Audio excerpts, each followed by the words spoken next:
So guys, big boss के घर के अंदर हुई सारा और ईशा के बीच में मिसअंडरस्टैंडिंग और सारा ने कहा कि अब मुझे तेरे पे भरोसा नहीं है।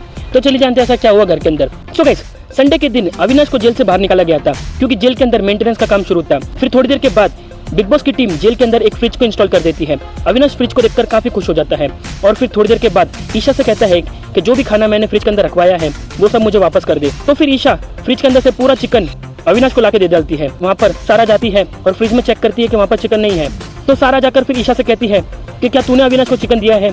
तो ईशा कहती है कि हाँ मैंने दिया है। तो फिर सारा कहती है कि अब मुझे तेरे पे भरोसा नहीं है क्योंकि चिकन पूरे घर का था और तूने बिना किसी से पूछे अविनाश को वापस कैसे कर दिया। फिर ईशा भी कहती है कि रुको मैं ला कर देती हूँ और फिर वो अविनाश के पास जाती है और कहती है कि बिना कोई आर्ग्यूमेंट के मुझे चिकन वापस कर दे। मगर वहाँ पर अविनाश नाटक करता है और कहता है कि नहीं, पहले तू मुझे बताएगी कि हुआ क्या है। इन दोनों के बीच में थोड़ी बहुत आर्ग्यूमेंट होती है और एंड टू एंड अविनाश उसको चिकन वापस कर देता है और फिर वो जाकर सारा को दे डालती है। मगर अब ईशा अविनाश से नाराज हो गई थी और फिर अविनाश से कहने लगी कि तुझे मेरे पे भरोसा नहीं है क्या? तेरा कोई काम होता है तो मैं झट से कर देती हूँ, मगर मैंने तुझसे कुछ कहा तो तू उस काम को डिले करता है। तो अविनाश कहता है कि मुझे इस बारे में पता नहीं था और आगे से मैं ऐसी गलती नहीं करूंगा। सो गाइस, आपको ऐसा नहीं लगता कि अविनाश की मनमानी के चलते ईशा को भुगतना पड़ता है? हमें कमेंट करके जरूर बताइए।